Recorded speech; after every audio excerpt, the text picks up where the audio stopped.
Hi Rebecca, it's Jade here, and I am here to do your reading. The Back on Track spread, I believe, is the one that we're using. You have requested a reading on your relationship, and I am using, sorry, hopefully that's not shaking too much. I'm using the Mermaid Tarot, which I've really been loving lately. Anyway, I've already shuffled and laid out the cards, and the first thing you'll notice is that the Back on Track spread has three cards, three card positions, and I have here four, and that is because since you didn't give me really any information other than that you wanted a romantic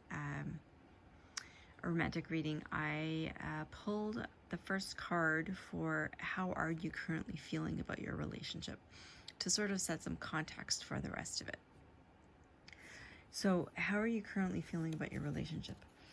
And this card that I pulled for you is, if I can not get the glare in there, is the Four of Swords. Okay, so you can see there she's encased in ice, perhaps. There's, especially given all the Arctic animals around her. So she's encased in ice. She's, things are sort of on hold, and everyone's kind of looking at her mostly. It looks like she's kind of in this, it looks like the sky there. Anyway, so the feeling I'm getting from this is that you are currently feeling that your relationship is sort of in a state of suspension. You're not really sure what's going on, whether you should worry about it or not, and you're unsure about what's going on, whether it's you or the other person, how they're feeling, how you're truly feeling about the relationship. Just things are sort of in a bit of a stasis mode right now.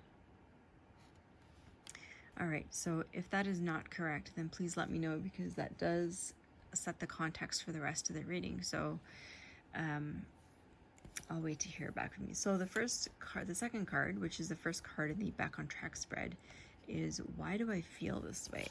And the card that we pulled is the Page of Pentacles. Now this card, again, so it is, why do you feel this way? So why do you feel that things are in a state of suspension? I'm really sorry about the glare. I'll try to eliminate that. Why do you feel that way? And I think what I'm getting from this is that perhaps you were thinking that this relationship was going to be the one.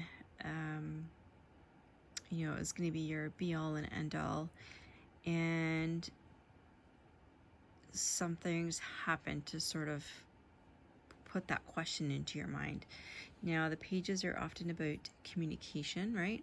And perhaps the reason that you're feeling this way is that the communication has kind of come to a standstill. You guys aren't talking to each other, and that's putting some doubt into your mind as to the solidity of the relationship.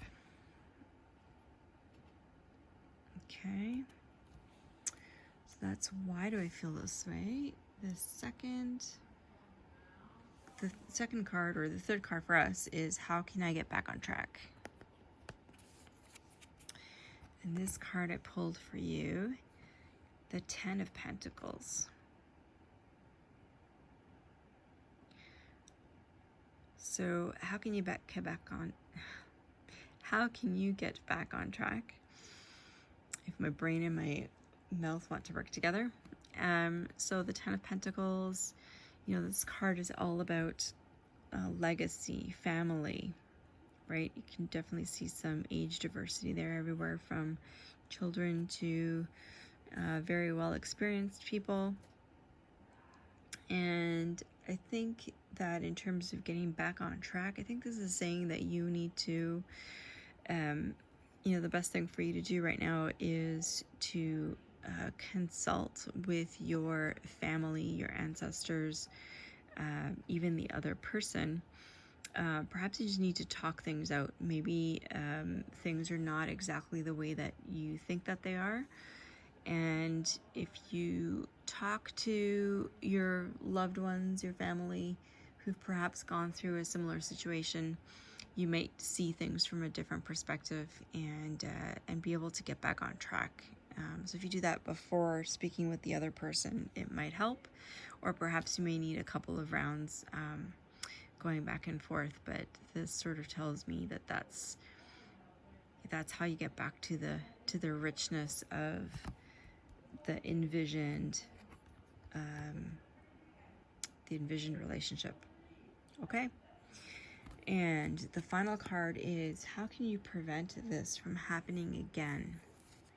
And for you, the card I pulled is the Tower. Okay, so this is interesting. So the Tower is, I think the Tower is a good card to have here because it essentially is a warning to us, right? So this is a warning to us about building on faulty foundations. So if you don't have the communication with the other person, and the trust and the willingness to trust each other and to talk to one another through thick and thin, then that's not going to bode well for the future of a relationship. So in terms of preventing this stalemate or this stasis period happening again, I think it's real. I don't know why I'm strongly getting the sense of communication has been an issue. So, so how do you prevent it from happening again? Talk to each other. Whether it's hard or difficult, or easy, doesn't really matter as long as you keep those communication lines open. If you do that, then your foundation will be strong and your relationship won't crumble. There's always going to be some tough times for sure, but the way to deal with them is to talk to each other. Okay, so I hope that resonated in some way. I'm really looking forward to hearing your feedback. I'm gonna just adjust this. There we go. And I'll send you a picture of this spread as well. But I'm looking forward to your feedback. I hope it resonated. Thank you so much for letting me read for you, and we'll talk to you soon. Bye.